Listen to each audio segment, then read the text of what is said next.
Well, here we are with America's History, Chapter 24, The World at War. We're going to look at the things that lead to World War II and the things that you need to remember that have to do with World War II. If you need to stop and take notes or anything like that, you can press pause. It's the simple way. Don't try to struggle and keep up with me. So let's get started. So the road to war. You have the rise of fascism in Europe. And what is fascism? A good definition would be it's authoritarian government with nationalism and militarism. There's a lot of argument between historians and political scientists if fascism was right-wing or left-wing. I guess it's the way that you look at it. People will say it's right-wing because the Nazis and fascists tend to be militaristic. The Nazis sat in the right side of the Reichstag. The Nazis were militaristic also. I don't know if that's necessarily right-wing or so. I mean, you can look at left-wing regimes like Soviet communism. It was very left-wing. So it depends on how you look at it, but for me, I don't see much difference really between fascism and communism or extreme socialism. It's because it's authoritarian government. It controls the economy, it controls individuals, and that's a good way to look at it. Japan and Italy were definitely expanding. Japan expanded due to the need for raw materials and markets. If you take a look at a map of the Pacific, you look at the size of Japan, there's not a lot of natural resources there to sustain an empire. Not a lot of timber. Obviously not a lot of steel for the 20th century, which is really important. A lot of different resources. Petroleum to be able to fuel their ships and planes and other things to grow an empire. So they're going to need to expand in the Pacific Basin, and they do understand over time that they're going to have to deal with the United States. So the United States has taken a position in the Pacific over time. They're going to invade Manchuria in 1931, which is northern China that borders the Soviet Union or Russia at the time. It's going to be seen as a threat to the region. It's going to be seen as a threat to a lot of interest of the British, the Americans, and the French in East China. So that's going to be a problem. Also, Italy is going to invade Ethiopia. Italy was always trying to get on the bandwagon as an empire in the 19th century, and they invaded Ethiopia. But the sad thing is that the League of Nations did not intervene much in either case. I guess it's easy to criticize the League of Nations, but understand that Europe in particular was very, very war-weary. The experience of World War I was not good. It was actually devastating, not only to Europe, but also the United States. And most people did not want to get involved in any more war conflict, especially in places like Ethiopia or Manchuria. It doesn't seem there would be that much of an interest for the people to get involved in that. So we're going to see this war weariness cause more problems leading up to September the 1st of 1939. And there's some pictures you see there on this slide. I guess they could be a little bit bigger. Would be the invasion of Manchuria in 1931 to the left, and then the invasion of Ethiopia around 1935 to the right. Continuing the rise of fascism, focus on Hitler's Germany. Hitler was granted dictator powers. One thing you got to remember is that Hitler was elected. He was elected Chancellor of Germany in 1933. When he was elected, the Nazi Party took control of the Reichstag in 1933. And then from there, Hindenburg is going to appoint Hitler Chancellor based on that election. And that's the photograph you see to the left. And he was granted dictator powers when he looked to the right. Very soon after the Nazi Party took over the Reichstag and Hitler became Chancellor, They started to pass laws making opposition parties illegal and going after opposition people and eliminating them, either having them join the Nazis or pushing them out of the Reichstag. And then those powers of dictatorial powers were granted to Hitler pretty quickly. He sought to expand. It's called Lebensraum.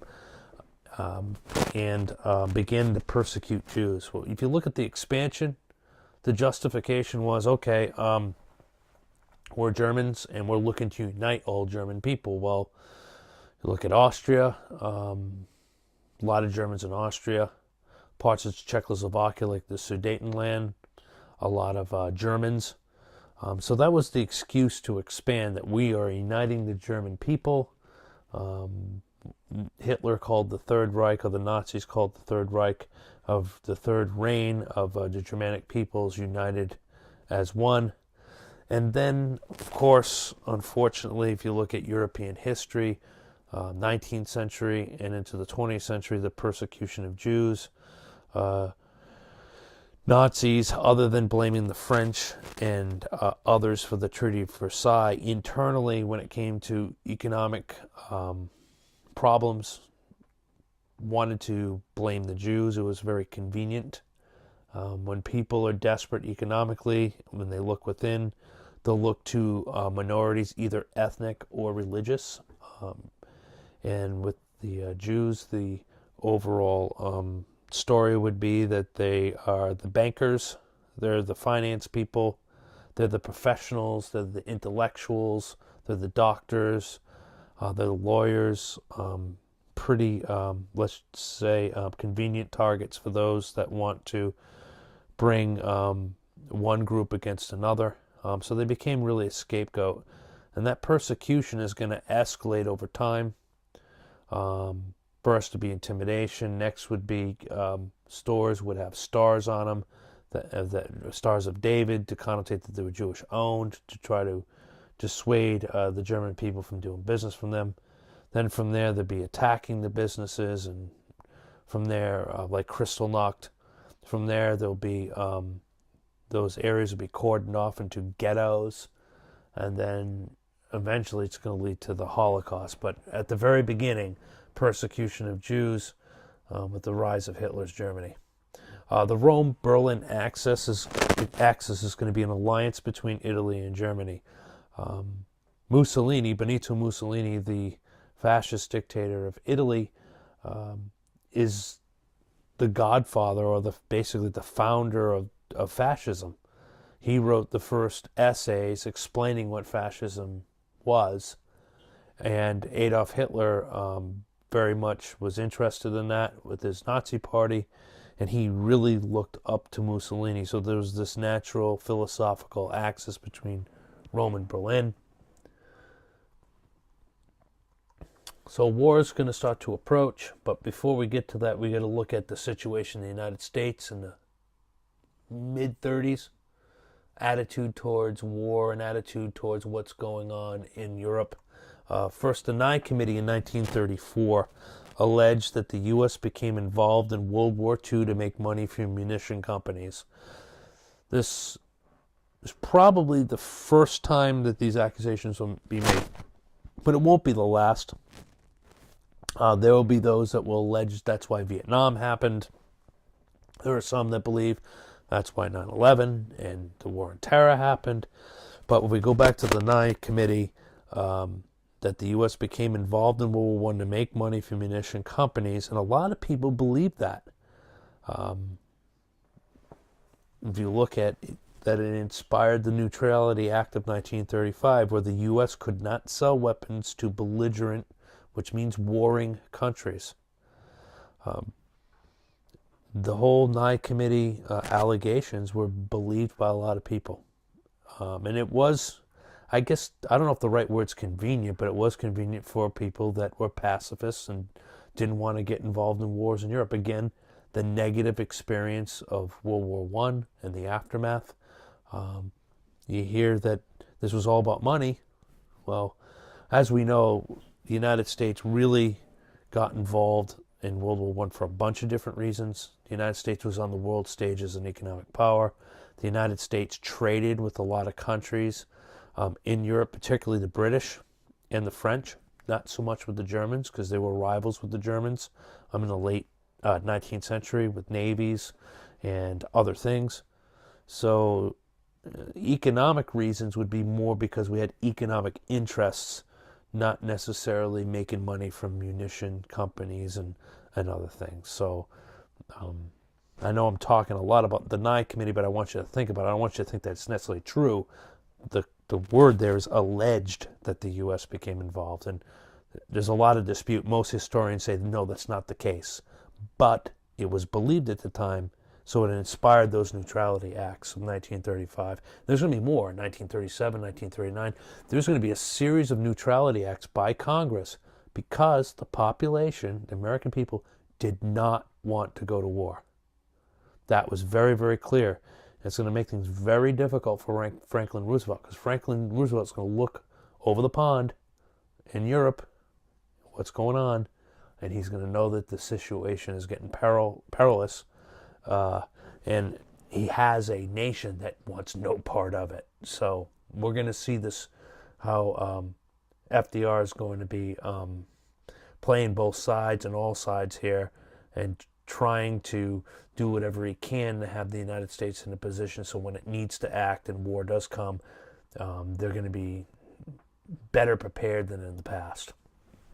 So the Popular Front, there was a group that advocated European intervention and supported the Loyalists in the Spanish Civil War. The Loyalists were pretty much communists. Well, they were communists.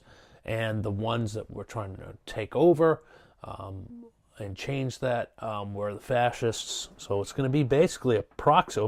It's going to be a proxy war between communists and fascists. The United States is going to take the side pretty much. Well, I wouldn't say the United States, but people in the United States will go to Spain and help fight on the side of the loyalists of the communists. And Nazi Germany in particular is going to try out a lot of their new techniques and some weapons and other things to be able to help out Franco and the fascists, who are eventually going to win that civil war, and Franco will reign over Spain for, I think, about 30 years or more. So the road to war,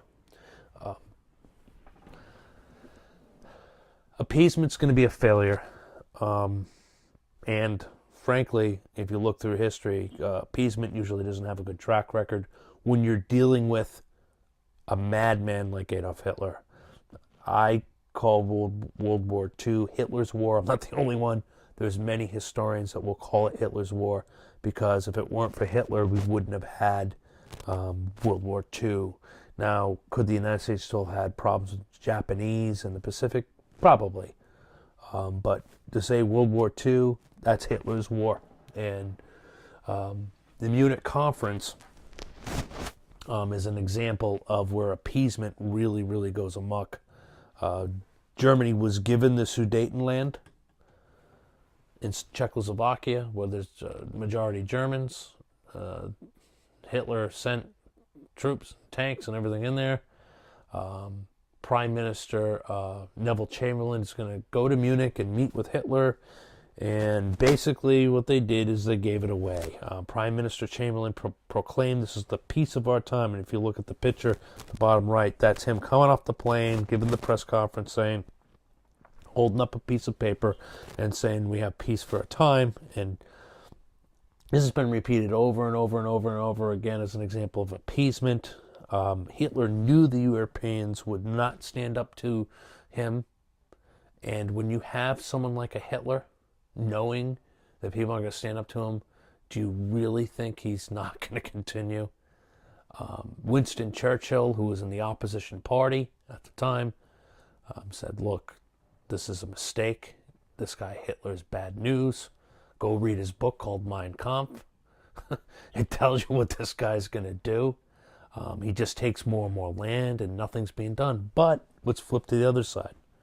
Again, the vast majority of Europeans in France and Northern Europe and Great Britain do not want another war. They're still freaked out and worn out from the aftermath of World War One, and they don't want to have another war.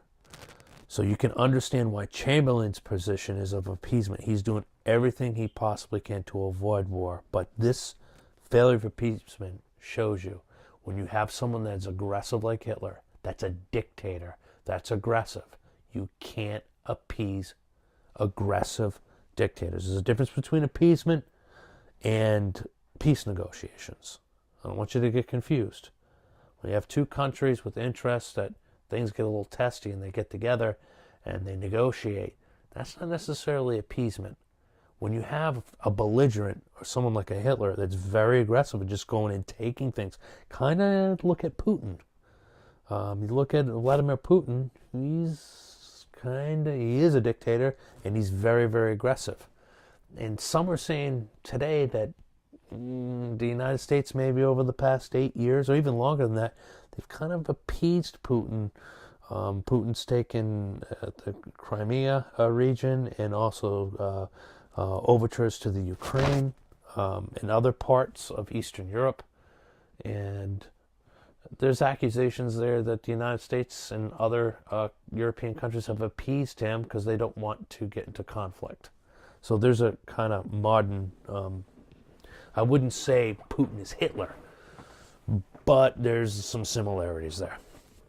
So, on September 1st, 1939, Germany will invade Poland. Now, before Germany invaded Poland, there was a German, Russian, Soviet German pact, non-aggression pact, that Hitler's going to sign with the Soviet Union, which shocked a lot of people because, of course, the fascists and the communists are supposed to hate each other, but Hitler and I think Stalin too were both being shrewd. They knew eventually they're probably going to go at each other one way or another in Europe if they both stay around. Hitler's just buying himself time. He wants to take Poland first, and the non-aggression pact is, okay, we're not going to attack each other, and if one of us goes into Poland, we're going to split it up. And that's what they do. And what that does for Hitler is that keeps a potential of an Eastern front away from him. He'll take Poland, and then he's going to be looking west towards France and looking north towards Northern Europe after that. But once Germany invaded Poland, it caused France and Great Britain to declare war against Germany. And a significant majority of Americans supported Britain and France. So by then, Germany starts, this is where World War II starts again, is September 1st, 1939. In world history, when did World War II start? That day when Germany invaded Poland. As you know, Poland was created at the end of World War I. So an invasion of that is definitely, a reason for war with Britain and France. And things are not going to look good in Europe rather quickly. The Germans are going to go through Poland very quickly, known as a technique as blitzkrieg. It means lightning war. And this blitzkrieg and this lightning war was created by, developed by the German planners and military to avoid trench warfare. They look at trench warfare as what destroyed them in World War I.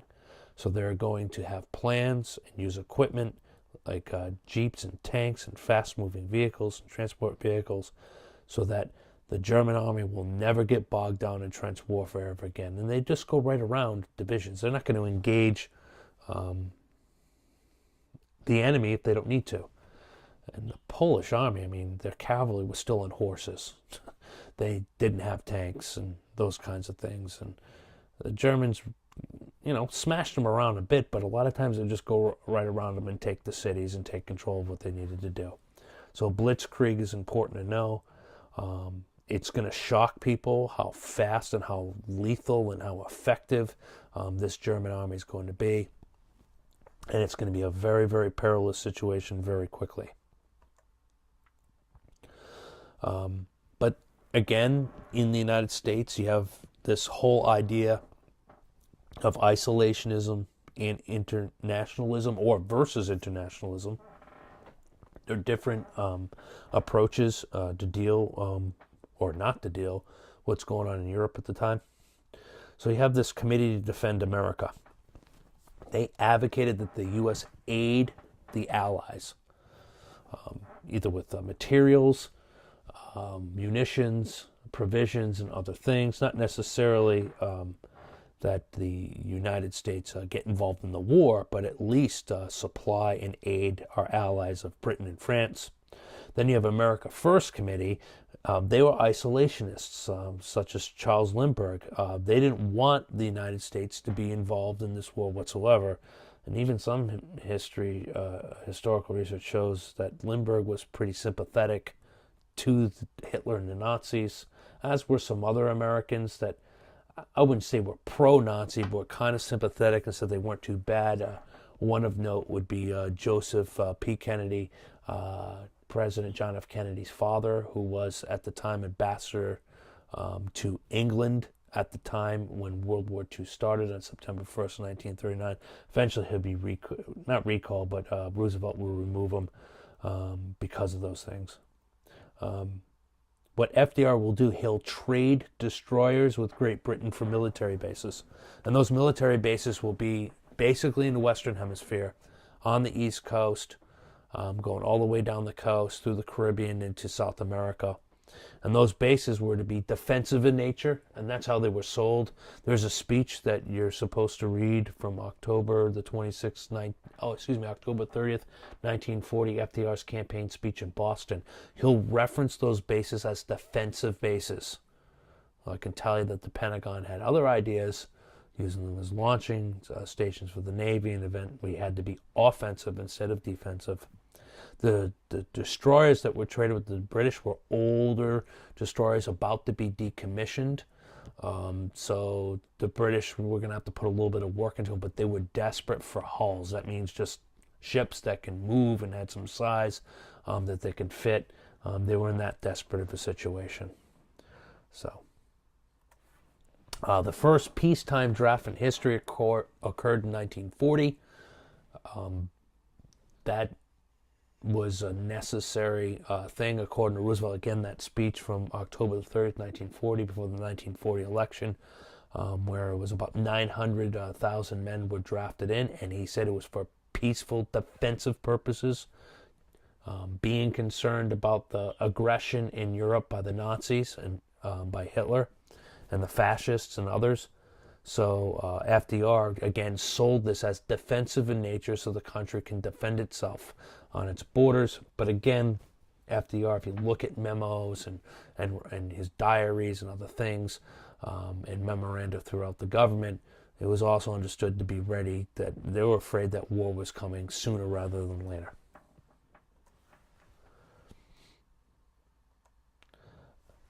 Also during this time in 1940 be the Four Freedoms speech. And this is important to understand because this is where FDR is going to take a lot of the ideals kind of from the New Deal or domestic ideals and kind of transfer them towards ideals that could be almost war aims. And these are the freedoms that everyone should enjoy. And this is universal, these four freedoms. And if you look at the bottom, the freedom of speech, freedom from want, which would be, hunger, poverty, that kind of thing. Freedom of worship, and then freedom from fear. It linked the war with democracy. It also linked, it's kind of a bridge, and when you look at that 1940 speech, FDR speaks about what's going on with building the military, what's going on overseas, and things of that sort, and the bases and trading with the British and helping the British. Then he goes into defending the New Deal and the things that were done there. It's kind of it's a transition from the New Deal FDR getting to wartime FDR. So the Four Freedoms is very symbolic of that. When you want to get a nation ready for war, you got to keep the messaging simple, guys. It's the same thing like when I do campaigns. Political campaigns. You want the messaging simple, powerful, and easy to understand. If you say, hey, Around the world, we should have freedom of speech, freedom from want, freedom of worship, and freedom from fear. It's hard to find a lot of people that would be against that. So again, linking the war with democracy and trying to get the country ready to be motivated, because again, all things are pointing to that there is going to be another major war here because of what was going on in Europe. The Lend-Lease Act was passed to get around these neutrality acts of 1935, 1937. So you have the Lend-Lease Act, where the U.S. can lend military supplies to countries deemed vital to U.S. security. And that one country was Britain. My rhetorical question is how do you lend bombs? Do we get them back? Bullets, do we get them back? If you really think about what we would lend and lease instead of sell, what are we really going to get back? If you look at this Lend-Lease is kind of splitting hairs, getting around the law, finding a reason why the United States, getting around the neutrality laws, can supply the British because they're desperate. Hitler at this time, 1940 into 41, took France very quickly. You look all of Western and Northern Europe, the Netherlands, Finland, everywhere. It's all under Nazi control. Okay? And then you go further east, then it's the Soviet Union, who still had a pact, but eventually Hitler, of course, will invade the Soviet Union and make an Eastern Front and make things eventually much more difficult for him. But the Lend-Lease Act tells you how much Roosevelt and the Democrats and Congress had to kind of twist the language and kind of play with words to be able to help the British, because again, a majority of the country did not want to go to war. Also, during this time, the Atlantic Charter, again, you have a copy of it that you can read, was signed between Roosevelt and Winston Churchill. And it focused on post-World War II goals, which would be economic cooperation between nations, which today we would call free trade in a sense, self-determination of nations. Again, we've heard that before, 14 points, and political stability. And if you really read the Atlantic Charter, you'll be able to easily say that FDR, who had a big hand in this, was very much influenced by Woodrow Wilson's diplomacy, foreign policy, and how to look at the world, a peaceful world with free trade, self-determination for all nations and former colonies, and political stability.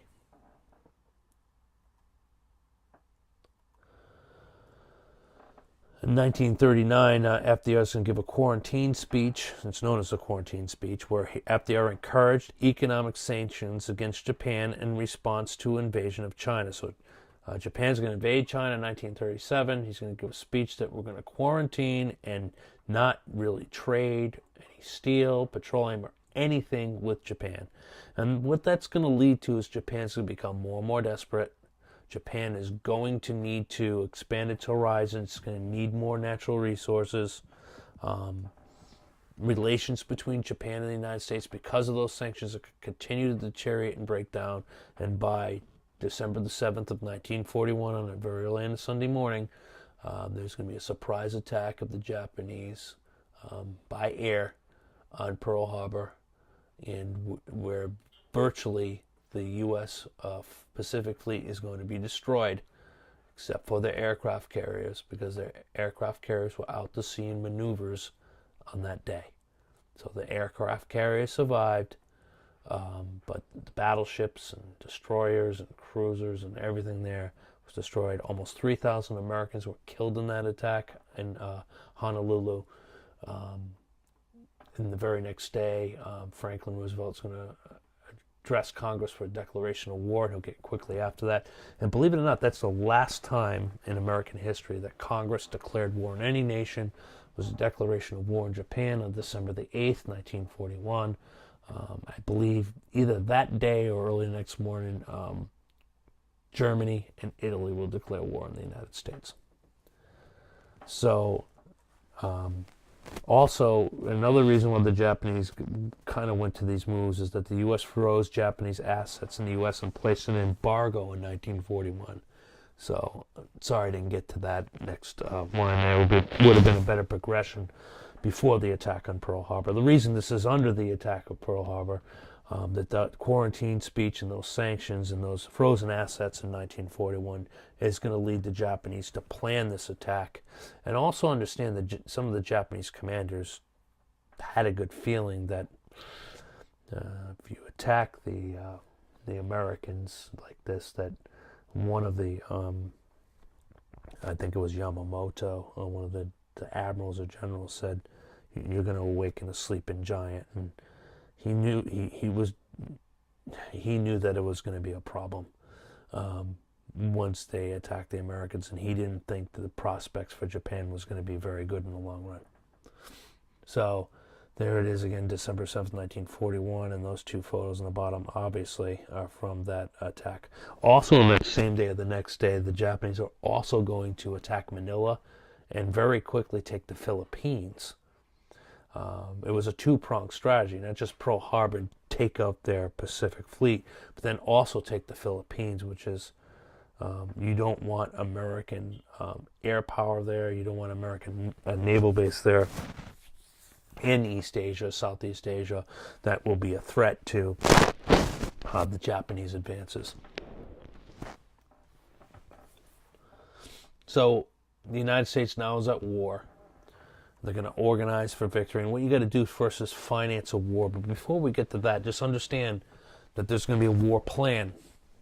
And the war plan in place is going to be this: between the United States, Great Britain, and what will become the Big Three would also be eventually the Soviet Union, because they were invaded by the Germans.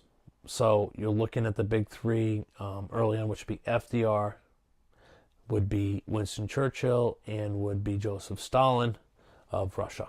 So the plan is going to be is that the United States is going to work with the Allies to defeat Hitler first. Why? Because he is the gravest threat. Yes, the United States lost a lot of its Pacific fleet, but the Japanese Empire was not even anything close to what the German juggernaut was in Europe. They're basically Great Britain away from taking out the Western world except for the United States.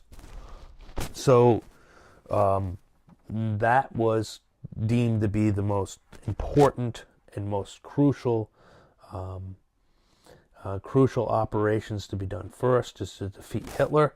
And then from there, all those allies, the British and the Russians were going to open up a front with the Japanese, and then they would take out the Japanese together. So that was the plan. And so you have to finance this thing. And financing a war is, in the 20th century, and even now, if there was all-out war, would be an unbelievable undertaking. So you have the Revenue Act of 1942, which increased the number of Americans paying taxes. And there will be a series of tax increases, but that by the end of World War II, the top marginal tax rate, that means the tax rate before deductions and stuff like that based on income, will be at 90%. Now remember, someone that makes that top rate will have a bunch of deductions to, in their hope, to get out of that bracket, but 90% is up there. Okay. In addition to taxes, the government borrowed money to pay for the war from banks, of course. Every time the United States has gone to war, they would have to borrow money to be able to pay for it. Not only is the United States going to equip their army for their operations, but they're also going to sell and provide the munitions for the entire Allied effort. The British were exhausted in that capacity. The Russians were fighting for their existence from the Nazis. I mean, they had some oil and stuff, but they didn't have the industrial capacity the United States had. So there's going to be a lot of money borrowed, and then there's going to be a transfer transformation of American industry to be solely dedicated to the war effort. So it encouraged businesses to begin military production, particularly General Motors and Ford, where they're going to completely transform their operations to making vehicles for war, tanks, transport vehicles, trucks, you name it, the vehicles that are needed. Just like Boeing and other companies, aerospace companies are going to completely turn their production for making planes, and other companies for ships in the Navy. So these businesses are going to go exclusively into military production. Henry Kaiser is a contractor. He applied Ford's mass production techniques to ship construction. So there's going to be a mass production of ships and all kinds of different vessels, and there was definitely a quick need there because the Pacific Fleet was pretty much toast at that time. Also, mobilizing the American fighting force, 15 million Americans will join the armed forces between a draft and by volunteers. After Pearl Harbor, there was a huge amount of volunteers. Millions and millions of men and women volunteered in the military. Men's roles would be in combat, women more so in auxiliary roles, healthcare, clerical, and different things. African Americans will remain segregated during World War II. This will be the last war where African Americans will be segregated. That will change when Harry Truman becomes president in the late 40s. I think in 1947 he'll make the executive order to desegregate the United States military. Also, Native Americans played an instrumental role in as code talkers. There's a film by Nicolas Cage. I think it came out in the early 2000s. I'm walking over here to see if I have it. It's called Wind Talkers. Yeah, that's the name of it. Wind Talkers was a film about the Navajo Indians, how they created this code that the Japanese could not decipher. Every other code the Japanese were able to decipher. But these codes by the Navajo were so crucial to the Battle of Saipan and some of these vicious battles between the United States and Japan. Without it, many say that our road of defeating the Japanese Empire would even have been harder. Women predominantly did clerical, communications, and healthcare work. I'm repeating myself. I got ahead of myself there. That was the role of women in the armed forces for the war effort. Also at home, workers in the war effort, you have that image there in the bottom left of Rosie the Riveter, and it was to inspire women to help in the war effort, working in factories. They were often paid less than men, but post-World War II, women were encouraged to go back to the home. I know that's going a little bit further, but many women worked in factories. And what World War II proved to them, which also proved to them in World War I in particular, is that women were very, very capable of working in the industrialized world, where there was, I guess, understood or believed before then that, that was more of a man's world. And both of these war efforts proved likewise. However, some women stayed in the workforce after the war, but the vast majority of them after World War II would go back home with their families. Because back then, frankly, guys, families could survive off of one income. Today, not the case. So I think a lot of families today, if you could survive on one income, I don't think you would see both parents working. Now today, maybe have more dads staying home. I mean, it's possible. But in the 1940s and 50s, it was more of a patriarchal kind of deal. Women were expected to be more in those traditional, I put the quotation marks around them, traditional roles. And remember, you go back to even before the Industrial Revolution in the early 1800s, this whole cult of domesticity where women were expected to be home, take care of the kids and the household and all that stuff. Those are traditional roles. So, But these wars prove to women that they can do the work of men, and it's going to be very instrumental as the women's rights and equal rights movement goes through the 20th century and even till today.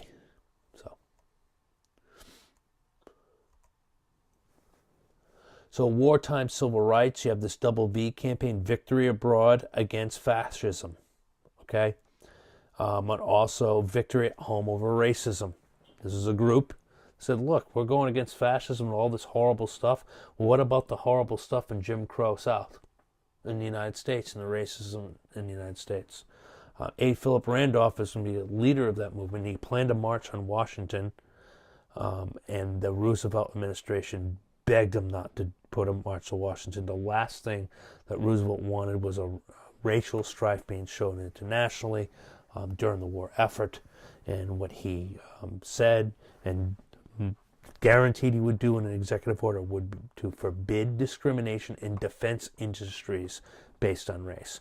Randolph wanted desegregation of the military, and FDR's like, look, I hear you, but we're in the midst of basically the fight for civilization, and the last thing we need to put energy to is that. Not that it doesn't have merit, it's just not the time. So what he did say is he would forbid discrimination in defense industries based on race at home. And Randolph backed off, and that was a step in the right direction. And a lot of people look at Executive Order 8802 as the genesis of, and what happened around that, where Truman will go the step further and desegregate the military, understanding that FDR and Eleanor Roosevelt was very much involved in this. I believe Eleanor Roosevelt met with Randolph a couple times during this to dissuade him from the march. And she was very much supportive of desegregation of the military. But again, in the midst of a vicious world war, it's probably not the time to make a major change like that, because it's time for adjustment. And when you're at war, I think the adjustment needs to be for combat. I know that sounds awful, but it made sense then. But it's also going to give Harry Truman the juice, the political juice, to really push for desegregation after the war. The Congress of Racial Equality, which you'll see in subsequent chapters, was created in 1942. It's going to be influential in the 1960s. And that group is going to really press the envelope in terms of civil rights for African Americans. So more workers in the war effort. You've got to look at organized labor. The National War Labor Board established pay, hours, and working conditions. And this was based off the model that FDR used when he was Assistant Secretary of the Navy during World War I. As we learned before, he had very good relations with labor when he was Assistant Secretary of the Navy, was able to go to the different naval yards that were building ships and for the war effort then, and was able to keep the unions from striking and really supporting the war effort. From there, he took that relationship with labor with the Wagner Act during the New Deal, which really put labor in the camp of FDR and the Democratic Party. And that's going to expand with the spirit of the National War Labor Board, where pay, hours, and working conditions will all be dealt with. It made labor happy. Maybe the pay, not necessarily, because pay will be frozen. But what will happen is that, you know, what a lot of people expect from their employers today, like health insurance and maybe life insurance and other benefits that you get working for a company, a lot of those will be offered for the first time during World War II to entice people to work for their companies. Why? Because they couldn't raise their wages. There were price controls, wage controls. So what they would do is offer, hey, we'll offer you health insurance or a life insurance plan for you and your family. So the Smith-Connolly Act prohibited strikes in defense industries, just to make everyone understand how important that is. That was extra assurance. And if you look at the images there, you have a free labor will win, and then there's another political cartoon on how you really would want to deal with strikes. Also, the Service and Readjustment Act, known as the GI Bill, was passed during the war. It was understood one of the biggest problems at the end of World War I, actually all American wars previously, the War of 1898 or the Spanish-American War, the Civil War. What do you do with these men coming home? What kind of program are you going to have for these men coming back? And the Servicemen Readjustment Act will provide education, loans, mortgages, etc. for returning soldiers. Back then, guys, an associate's degree actually meant something. 2 years of college. Today it means nothing. And I mean, some will say that 2 associate's degrees back then are the bachelor's degrees of today. I don't want to get into that. But you basically had an associate's degree paid for if you went and took the classes and passed and did well. Loans for businesses, starting small businesses when a lot of these men came back. Farms, shops, you name it. Mortgages for homes, home ownership, and for families.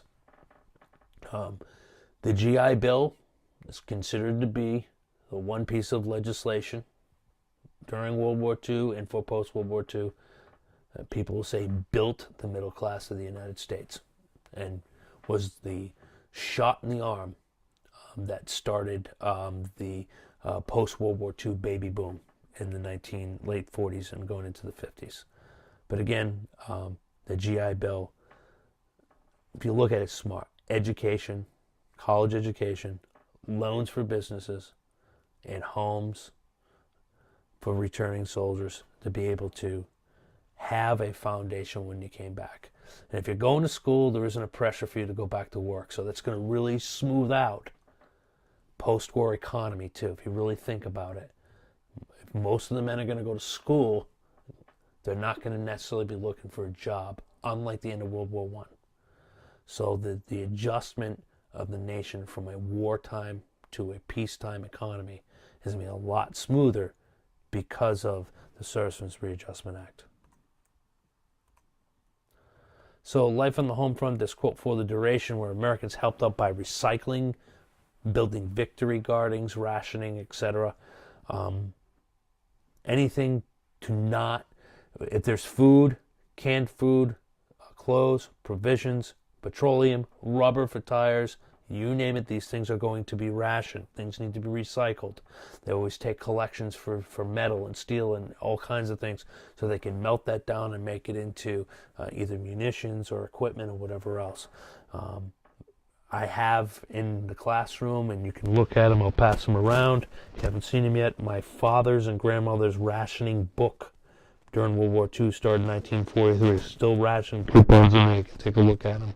A lot of neighbors would put together their own victory gardens, again, like they did in World War I, even more so. Anything to help the war effort. Even bacon grease would be taken to be used for bombs and munitions. You name it, whatever could be recycled, what they came up with that would be useful. There was a whole book. If I find one of the documents, I'll put it on there, of the different things that could be recycled, and you'll be amazed at some of the things they'll be able to use. There was a shortage of consumer goods because, again, it was being used for the war effort, so it encouraged savings. People worked together. Migration in the wartime city. 15 million Americans moved during the war. And a lot of it was a bunch of different reasons, but with the move to work in the factories and work for the war effort into the cities. California benefited more than any other state. We will see after World War II, there's going to be a huge rush west. If you just look at Major League Baseball, where the teams by the early 50s, mid-50s, the New York Giants are going to become the San Francisco Giants. The Brooklyn Dodgers are going to become the Los Angeles Dodgers. You just look at the movement of people, teams. The Philadelphia Athletics can become the Oakland Athletics. So we'll be able to look at that in the 50s, but it started in the 40s during the war effort. when people move into California. And one of the reasons is the technical end of aerospace and things were moving into California and Southern California in particular. Racial conflict at home. Zoot suit was a popular clothing worn by Mexican-American teenagers. The Zoot Suit riot was a conflict in Southern California between servicemen and Mexican-Americans. A bunch of riots and fights and everything else, some racial strife, because you're starting to see many more Mexican-Americans settle in Los Angeles, and there's going to be a lot of clashes with servicemen at different places and areas. That's what usually happens in cities when different ethnic groups and races move into cities. At first, there'll be some strife. Gay and lesbian communities, strong gay communities emerged in large cities. This will become more significant in the 60s and 70s. But during the 1940s and wartime, the so-called underground is not necessarily going to be so underground because everybody's going to be overseas in war. And things are changing with the war experience and the modern experience. So there's a lot of underpinnings, even in the 50s too, with the Beat Generation and different alternative, lack of a better term, alternative communities. That would be gay and lesbian communities, even in the 50s and into the 60s, alternative political outlook, like you look in San Francisco with the Beats and eventually become the hippies and that kind of stuff. So those that would tend to historically have different lifestyles that would keep it on the underground, in the 40s going into the 50s, they're going to start not being underground as much anymore. Also in the home front, which to me is one of the more horrible aspects or horrible events in American history, is Japanese removal during World War II with Executive Order 9066 that forced the removal of Japanese Americans on the West Coast to relocation camps during the war. So basically, if you were Japanese American, that means you're easily identified because of your race. You're an American citizen. You would be removed from your property and your businesses. A lot of times they would have to be sold or taken or confiscated. A lot of it they didn't get their fair value for because it was so quick.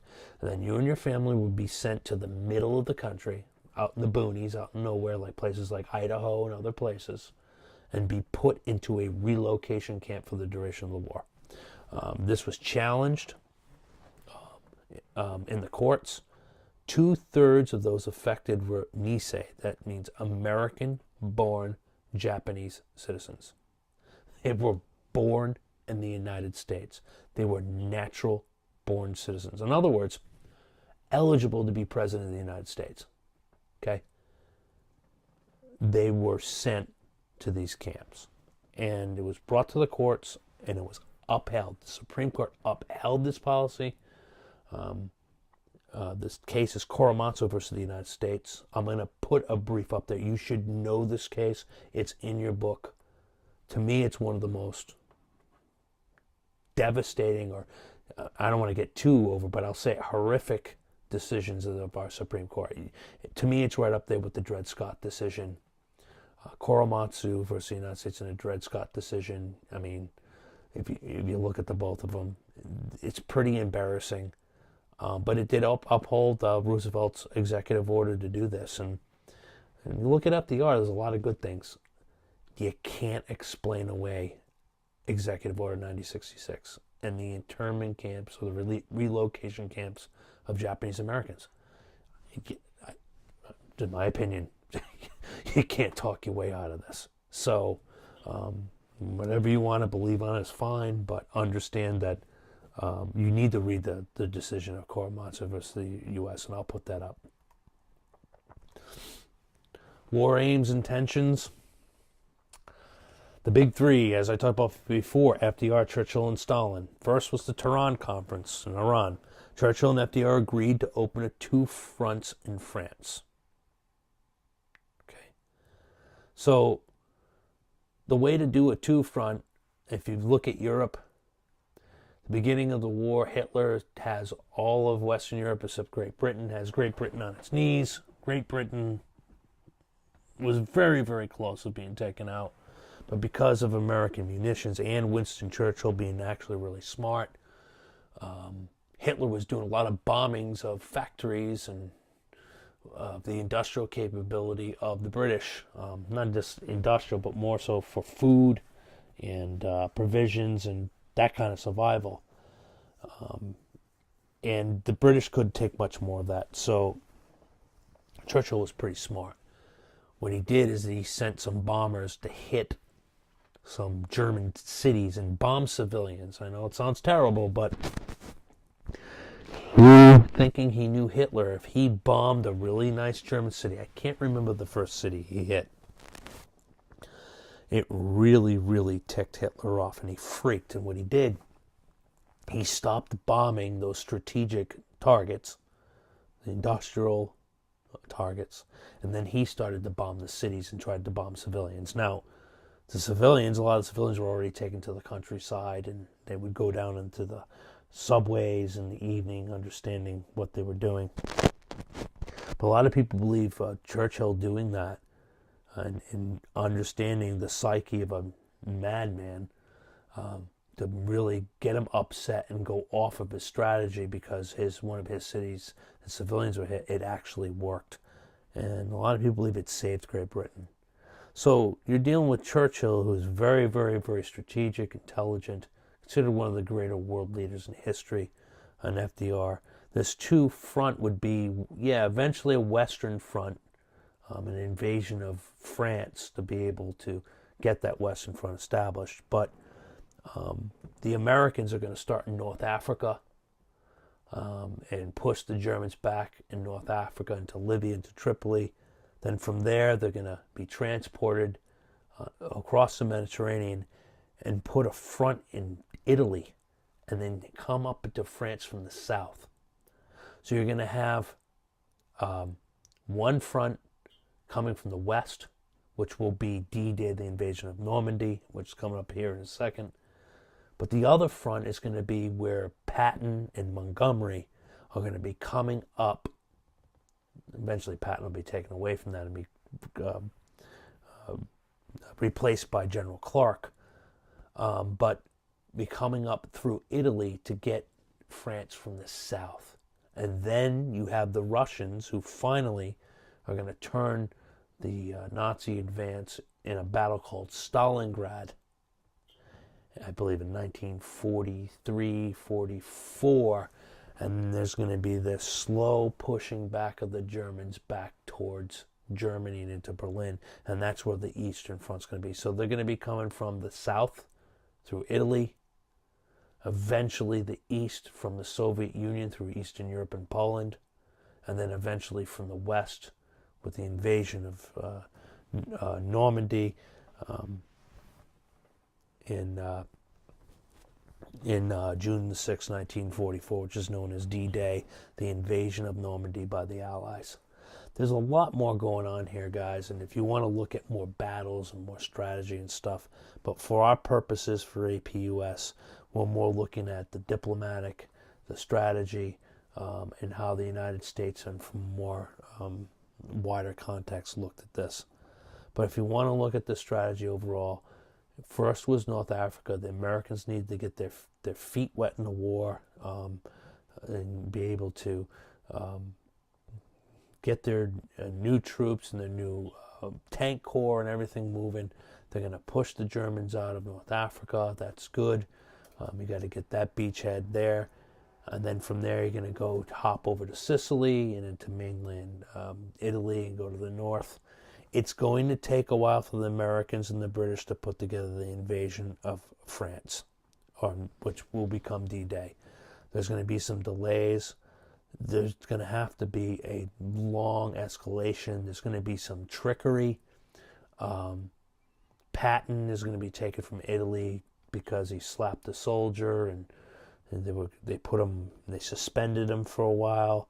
Then they used him as a diversion or a decoy, that had this first army that really didn't exist. They actually had inflatables, so German planes could see this fake army and these fake barracks and everything else. And eventually they used Patton as a decoy, where they had this fake First Army go to Calais, which would be a traditional place to land in France, where Hitler would have to move some of his troops to Calais, and guess what?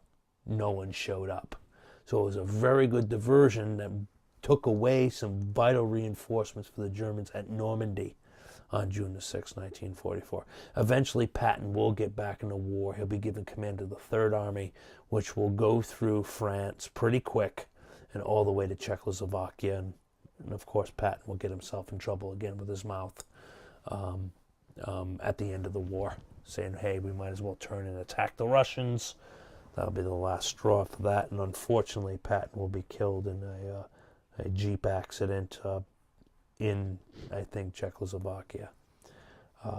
Patton was probably the best strategic commander they had, but the Allied commander overall was of the Allied command was Dwight D. Eisenhower. He'll eventually be president. He was able to keep all of these different, let's just say, personalities in check, particularly Patton, the Americans, Montgomery with the British, was able to keep that alliance working with the different egos and desires and all that kind of stuff. So Ike was very, very good at that. And then on the political end here with the big three with FDR, Churchill, and Stalin. Stalin didn't trust FDR or Churchill as much, but he needed him. He was very, very bitter because of something like 21 million Russians are going to die by the time this is done. And he's going to believe that they purposely waited for him to take all these losses and be slaughtered before they would actually open a Western Front. He was pushing from a Western Front at the Tehran Conference. But the two-front thing to get to the underbelly of Europe through southern France from Italy was important. It just took a long time to get the munitions and get the equipment and everything necessary to really do that assault on Normandy on June the 6th, 1944. And obviously that's a turning point in the war. Also, Stalingrad being turned in 1944 is a turning point in the war. And then the Pacific War, the Battle of Midway is going to be a big turning point in the war, where the United States is going to put a lethal blow on the Japanese Navy that they'll never be able to recover. Also, the Holocaust. 6 million Jews were killed in the Holocaust. We already talked about the escalation from persecution to intimidation to damaging businesses to ghettos. From there, ghettos sent to work camps, and then they cleared out the ghettos. Those work camps became concentration camps, and then from there became death camps. The SS St. Louis, the U.S. turned away a German ship with 1,000 Jewish refugees. That's a tough one. Immigration policy was very, very restricted from Europe, period, back then. Very, very restrictive. From the Immigration Acts of 1924, 1927. And FDR basically enforced the law. There are a lot of saying, well, under those enormous circumstances, since they were, could be proven to be refugees, persecuted people from countries, I don't guess there's not really a good answer to that. Only 21,000 Jewish refugees were allowed to enter the United States during the war. Understand too, guys, and again, this is tough stuff. The United States still wasn't recovered from the Depression. Yeah, you had this war machine going on, but you're looking at a depression where people were suffering for over 10 years in the country, and the last thing the country was interested in is bringing in more refugees. I know that sounds awful, but you need to keep that in mind. It says here only 21,000 Jewish refugees. it also wasn't widely known at the time for sure what was going on in Poland and these other camps and stuff. There were reports, but things will show they weren't 100% sure what was true and what wasn't true. The toll of the war, 50 million people were killed worldwide. That's an astronomical amount of people.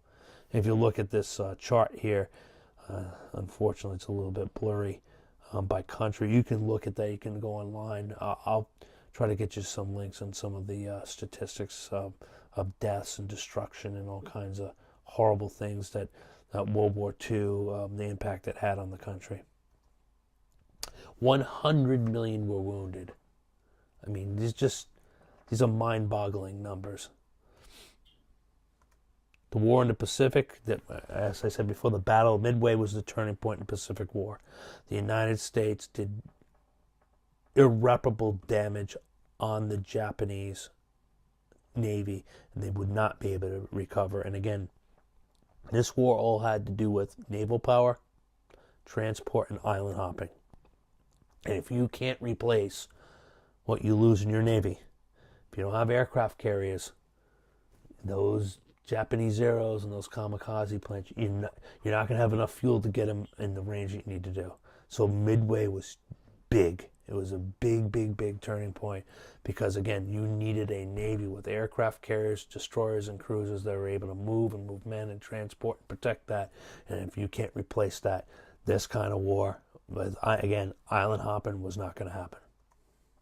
The Alta Conference was the last meeting of the Big Three before FDR. FDR will die on April the 12th of 1945 from cerebral hemorrhage in Warm Springs, Georgia, where he would go to the Warm Springs to try to relieve the symptoms of his polio. The atomic bomb and the end of the war. The Manhattan Project was a $2 billion project to build the atomic bomb, and the head of that was J. Robert Oppenheimer. I'm going to put online a thing, Einstein's letter about this whole thing, about the making of the atomic bomb. If I make enough of these, I think I'm going to show it. Maybe we'll show it in class. We'll see on that, but it will really let you know about how the Manhattan Project came to be. And Einstein's letter was a letter to FDR and eventually Truman, please don't use this thing.